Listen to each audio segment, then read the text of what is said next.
অমাবস্যার রাতে যে মহিলাকে বাচ্চা সহ দেখা যায়, সেই মহিলা আরো 1 বছর আগে মারা গিয়েছে। শরীর প্রচন্ড খারাপ হয়ে যায় মাহিমের কথা শুনে, মাথার ভেতর চক্কর দিতে থাকে। কিছুতেই বুঝতে পারছিলাম না যে 1 বছর আগে মারা যাওয়া একটা মহিলা কিভাবে তার বাচ্চা নিয়ে সবার বাড়ির সামনে দাঁড়িয়ে থাকবে। মাহিমকে আমার সব ব্যাপারে সাহায্যের কথা বললাম। সে খুব সহজভাবেই আমাকে সাহায্য করতে চাইলো, কিন্তু বারবার বারণও করছিল, কারণ একটা মেয়ে হয়ে নাকি আমি বেশি বাড়াবাড়ি করে ফেলছি। কারোর কথা আমার কেয়ার করার টাইম নাই। আমি আমার মতো করে পোড়া লাশের সন্ধান বের করব।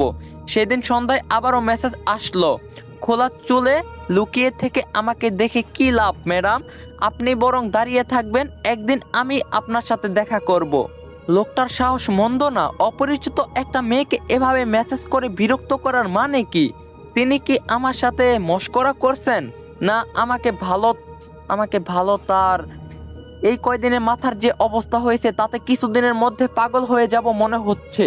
রাতের রান্না শেষ করে ঘরে ঢুকতেই দেখি জানালার পর্দার ওপাশে মানুষের আকৃতির কেউ একজন দাঁড়িয়ে। কে কে বলে চিৎকার করলাম, কেউ নেই। এগিয়ে যাওয়ার মতো সাহস পাচ্ছিলাম না। এক পা এগোতেই কারেন্ট চলে গেল। আর জানালার ওদিক থেকে কেউ একজন ফিসফিসিয়ে বলছে, মৃত্যুর স্বাদ পেতে চাস সমনা, পোড়া লাশের পিছনে ছুটছিস কেন? বলার ভঙ্গিটা এতটাই ভয়ঙ্কর ছিল যে আমি সেন্সলেস হয়ে যাই। জ্ঞান ফিরতে দেখি আমি মেঝেতে পড়ে আছি। পুরো রুমে ছাই আর ছাই, কিন্তু এই ছাই আসবে কোথা থেকে? আমি রুমে গ্যাসে রান্না করি। তখনই আমি মাহিমকে ফোন দিলাম। বেচারা এত রাতে আমার ফোন পেয়ে ভয়কে যায়। আমাকে আয়াতুল কুরসি পড়তে বলে। সেদিনের মতো রাতটা পার করি। সকালে বাড়িওয়ালা চাচাকে সব বলি।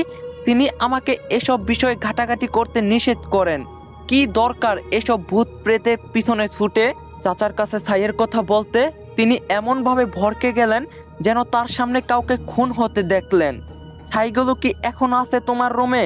তখন আমি বললাম, না চাচা, ফেলে দিয়েছি।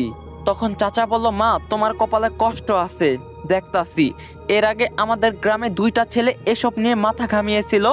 2টাই 8 মাস আগ থেকে নিখোঁজ। তাদের সাথে কি হয়েছে আল্লাহ জানে। ছেলে দুইটার ডেড বডিও পাওয়া যায় নাই। তুমি সাবধানে থাইকো।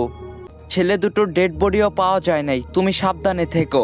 ভয় ভয় ভয় আর ভয়, চারদিকে সবার চোখের ভয় আমাকে আতঙ্কিত করে তুলছিল।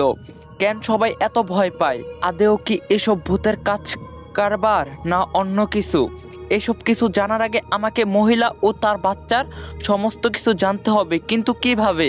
আবারও ভরসা মাহিম। ওকে নিয়েই থানার ম্যাডামের সাথে যোগাযোগ করলাম। পুলিশ ম্যাডাম তেমন কিছুই বলতে